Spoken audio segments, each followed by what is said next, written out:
Congratulations, NCRW Member Center awardees, and thanks again to Lucy. Our next presenter is U.S. Ambassador at Large for Global Women's Issues, who received NCRW's Making a Difference for Women Award last year. Whether at the United Nations, the State Department, or in some remote location, she's a tireless champion of women and girls, including the most vulnerable. A staunch advocate of women's rights as human rights, she recently helped open the first rehab center for victims of sexual violence in the Congo and has boosted maternal health services and the education of girls in Afghanistan. I am very honored to welcome Ambassador Milan Verver.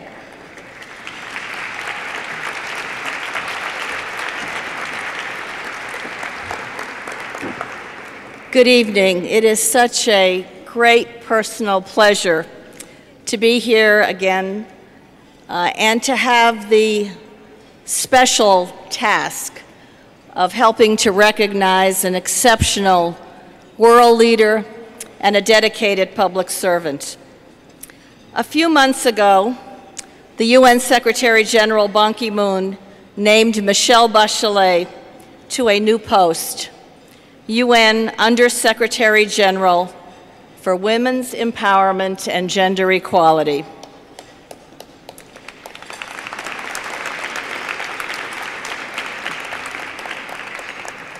And he also named her to lead the new agency, UN Women, which was just launched a few evenings ago, last Thursday, at the United Nations.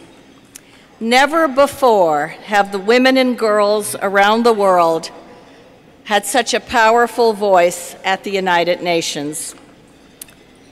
In 2006, Michelle Bachelet became the first woman in South America to be elected head of state by a majority vote in a winner-take-all election. Although a victim of oppression under the Pinochet regime, she never lost hope in the people of her country or in the promise of democracy.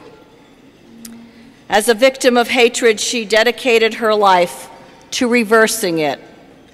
And as a medical doctor, she committed herself to healing others. And as a public servant, she committed herself to another kind of healing. In 2000, she was appointed Chile's Minister of Health, and 2 years later, she became the Minister of Defense, the first woman to hold that position in South America.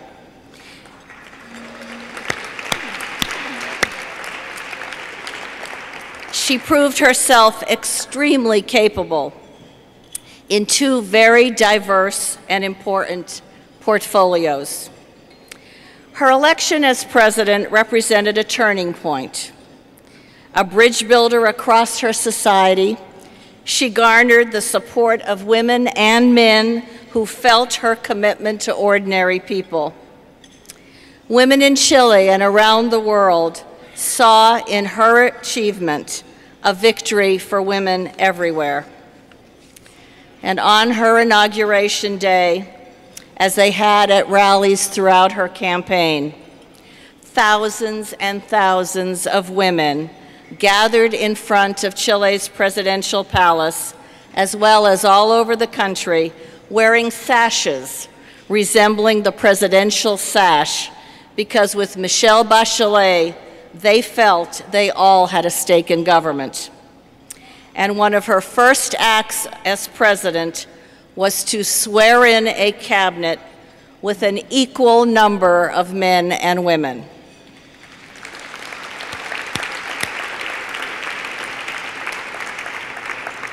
President Bachelet committed herself to social cohesion, that all citizens, particularly women and the poor, who have often felt excluded, can experience economic opportunity and get to live in a more just, more equal, more inclusive future. As president, she more than demonstrated extraordinary qualities of leadership. So tonight, women around the world see UN Secretary General Michelle Bachelet as a woman making a difference for them. I have no doubt that as the new powerful leader of UN Women, she will do exactly that. She will make an enormous difference for women everywhere. Ladies and gentlemen, please welcome an extraordinary leader, the UN Under-Secretary General, Michelle Bachelet.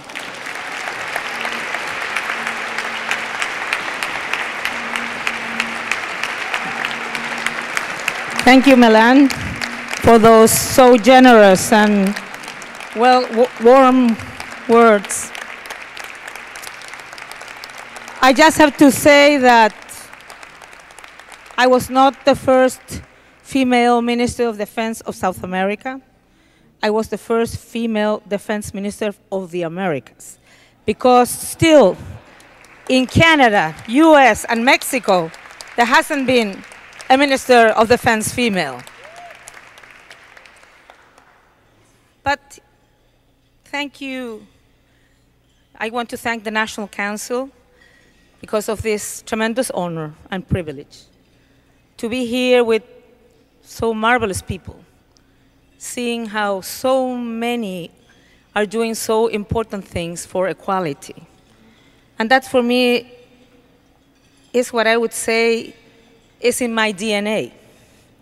Whatever I've done in my life is searching for more equality, more gender equality, but not only gender equality, equality, more social justice, equality between development of urban and rural areas, equality with the aging, difficulties and disparities with the disabled, and so on.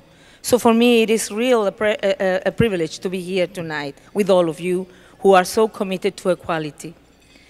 And I have to say that since I arrived to New York almost 5 months ago, to take the leadership of the new United Nations entity for gender equality and empowerment of women, UN Women, I have been amazed at the outpouring of enthusiasm, friendship, support, and enormous goodwill. Everyone I meet hopes that UN Women will be the beginning of a new era for women's rights. And not only for women's rights, but for the rights of everyone, women and men of all ages, in all groups, and in every country. We must show that a new era for women can also bring about a better world for all. And I'm sure that you are inspired, as many in the world are, by the images from the Arab states of women standing alongside men, calling for profound changes to their societies. As these transformations are owned by everyone, we need to ensure that women's voices and women leaders are contributed on an equal basis to create more equal and just societies in the Arab world and in all countries, North and South. Women's organizing during the past 25 years, through the Cairo Conference, to advance reproductive rights, to the Beijing World Conference on Women, and many other UN World Conferences, generated a visionary global agenda for gender equality. Some of the women who called for a UN voice for women back then have been in the front lines to create UN Women. And many of them are here tonight.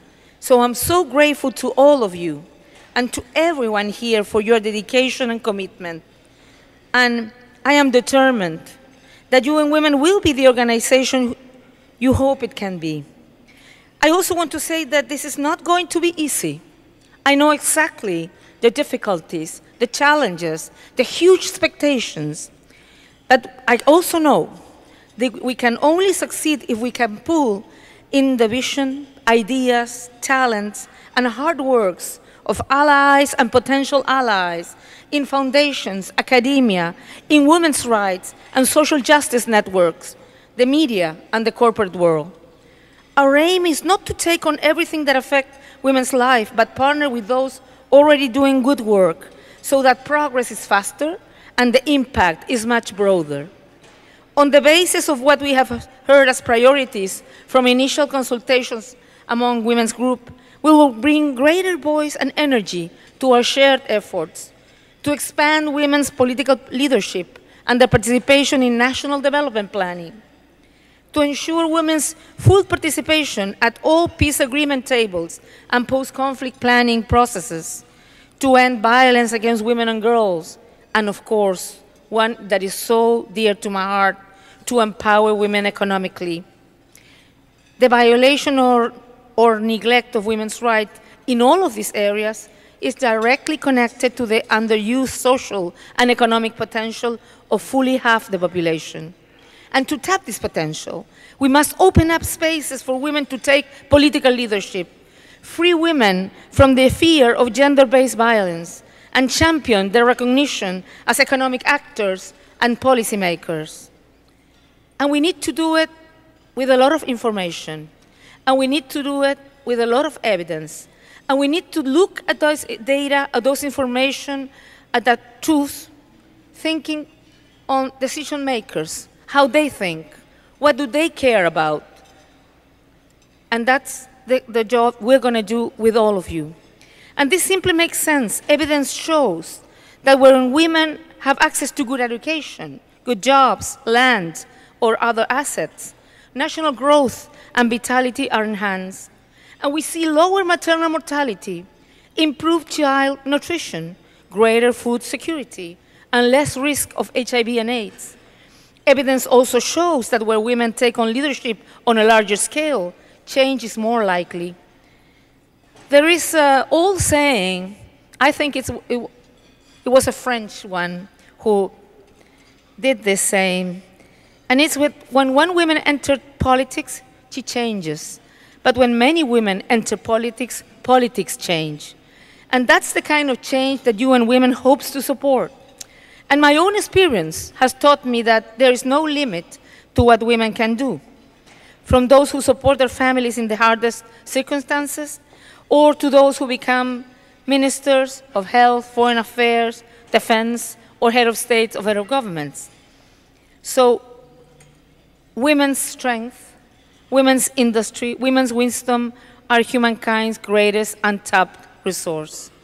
And as I said at the launch of UN Women last Thursday, I'm determined that UN Women will bring new energy to the struggle for gender equality, bringing together men and women from different countries and communities, because my vision of UN Women is to be both a political space and a political force for women's rights, for gender equality, and, of course, for a more just and better world for all. Thank you very much.